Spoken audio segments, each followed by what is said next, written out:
guys, you know, at the end of the day, we got to remember this is just a basketball game, and guys are just shooting an orange ball into a hoop.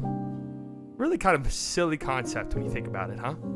They're getting paid millions of dollars, and we're watching. It really, at the end of the day, has no effect on our lives in the grand scheme of things. So back-to-back losses against two shit teams that are missing their best players. Who cares? At the end of the day, we're going to go about our lives. They're going to go about their lives. Sure, would I have liked the Mavs to beat, the shorthanded Wizards the night after losing to the shorthanded Magic? Of course. Did they? No, of course not. I told you guys on Twitter again. I told you guys on Twitter again that they were going to lose tonight. Right, easy loss. No reason to get upset, guys. No reason to get upset.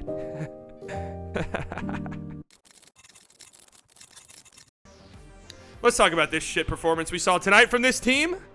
Man. Mavericks lose 2 in a row. 1 to the Magic. I told you that was happening yesterday on Twitter. I said, hey, this is a classic Mavs loss. Weird game, weird start time. Magic without their best player. Bad team. Guaranteed loss. They lost. Then I said today on Twitter, sell your fucking house. Sell your car. Take out a $20,000 loan from the bank. Put your money on the Wizards. They're winning tonight. Once I found out that Beal and KP was out. And then boom. What happened? This is it's what can you say, man? What can you say? I don't know. I don't want to get in trouble. I've been dragged on YouTube for criticizing Luka these last 2 games. I've been destroyed on Twitter for saying Luka needs to play better, right? I don't know. At a certain point, I've said this. Obviously, listen, you guys know this if you watch my channel. I think Luka is the best player in the world. So I hold him to those standards. So I don't think it's acceptable to have games like that. Listen, you're going to have games where you miss shots. All right, that's one thing. And I do think tonight his energy was a little bit better than last night. But that's not really saying much because it's 2 games in a row where Luka's energy has been really bad. His body language has been bad. His shot selection was better tonight. Last night it was terrible. Like tonight he just wasn't hitting shots. And again, you just have to live with that from time to time. But as the best player on the team and as the engine of the team goes as you go. So I don't know. I would like to see the energy and stuff pick up. And he'll say it after the games. But at a certain point, it's like, you say it after the games, after bad games. But when is it going to happen on the floor? When is it going to happen on the floor? Because this is the reason why I get upset and annoyed at games like this. And I said this earlier in the stream. But the moment where I'm like I come on after games like this, I'm like, yeah, tough loss for the Mavs, whatever. Move on to the next one. I've given up. Like, I don't think this team is good at that point. Like, I'm just ready for this season to end. And I have there's no ambition for me with this team. There's no high goal that I have set. I still think this is a good team. I think this team is capable. I think they need a couple of moves. They need to make a couple moves here and there. But overall, I think this is still a pretty good team. Right? So that's why these losses are so annoyingly frustrating, man. These losses against the Magic where they're without Paolo and they only have 10 guys active. That's not a game you should lose. These losses against the Wizards. And don't look at the score. Don't look at the score. That's misleading.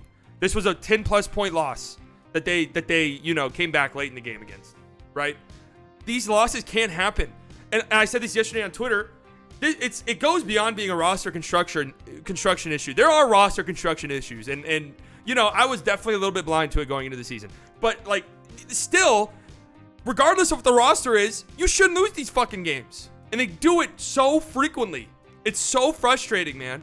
Like, these are 2 wins you're supposed to build. You're supposed to build off these wins. You're going into these this road back-to-back. Sure, that's tough. But these are bad teams that are resting their players. And you're going into these games, you're going into it 6-3, a great chance to be 8-3. And you're feeling really good. You got a tough homestand and a really tough road trip over the next couple of weeks.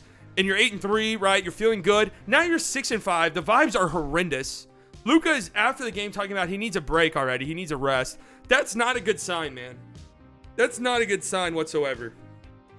So, maybe Christian Wood really is Hakeem Olajuwon. Like, maybe that's what it is. Maybe he really is, like, one of the best players in the league, and the Mavericks just can't win without him. I don't know. I don't really know what to say about this game tonight, man. They played really poorly. they went on a 20-2 run in the first quarter, and I really thought that was it. They came out with a lot of energy. I got to give them that. Right, last night it was just dead. The moment tip-off happened against the Magic last night, no energy whatsoever. The team just didn't look like they wanted to be there. I got to give them some props. Tonight, they came out the gate firing. 20-2 run. They started the game 7 of 14 from 3 in the first quarter, and they proceeded to make 11 the rest of the game. And I think some of these are even garbage time threes. Reggie Bullock had 2 threes in the first 4 minutes of this game. He only attempted 1 shot the rest of the game. So these are the things where it's like, I get frustrated, and these are the things where I get frustrated with Luka, is the game starts, the ball is just moving. It's moving. The passing is so crisp. It's leading to wide open shots, and guys are hitting it. The shooters are in rhythm.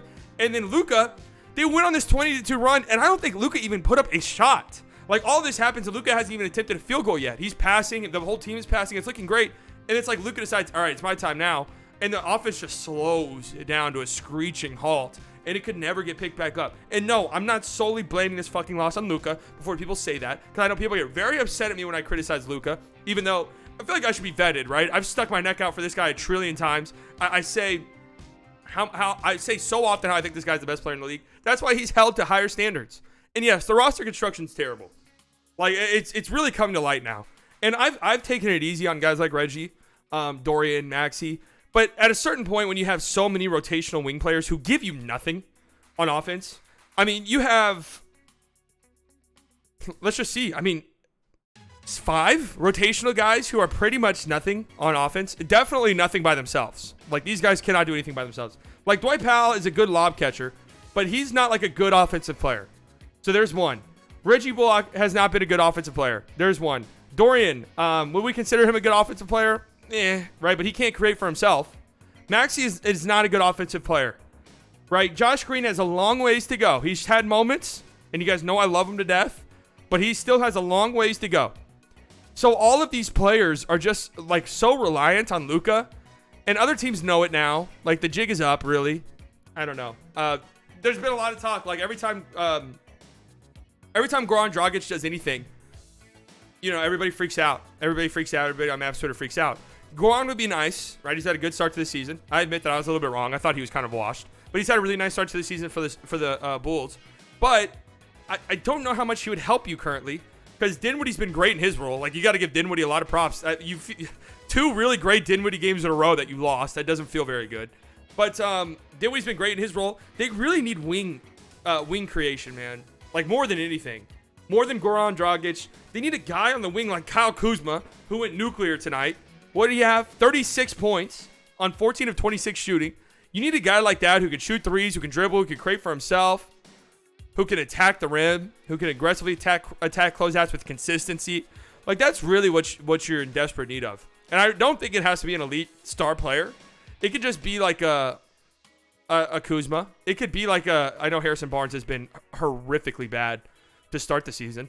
But even a guy like that who just has that potential in their bag, like just has that stuff in their bag, can help open up some things. Because, man, it's been really bad lately. We looked at this because the Mavericks going into tonight, I'm sure this is about to change, but going into tonight, the Mavericks were still like top 7 in net rating. They were top 10 in both offense and defense, and that's usually a recipe for success, right? If you want to be like a championship contending team, you need to be top 10 in offensive rating and defensive rating.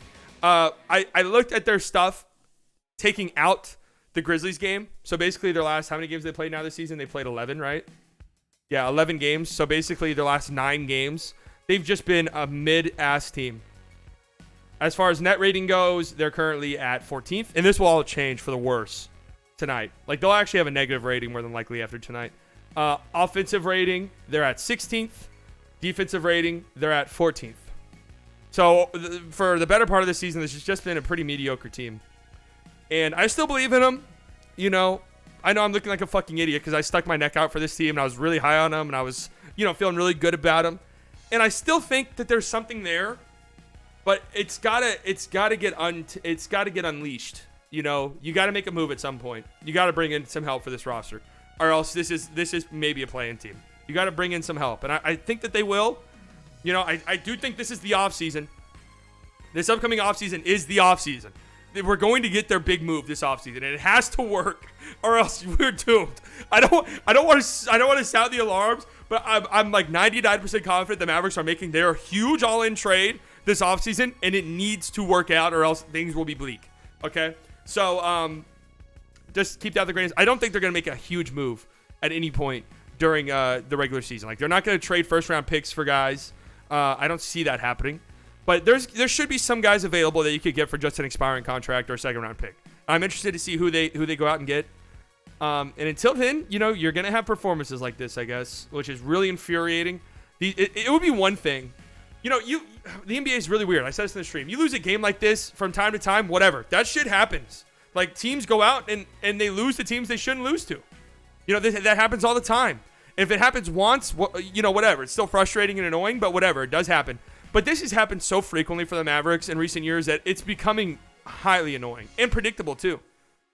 Very predictable. And to do it on back-to-back nights, that's what's so puzzling to me.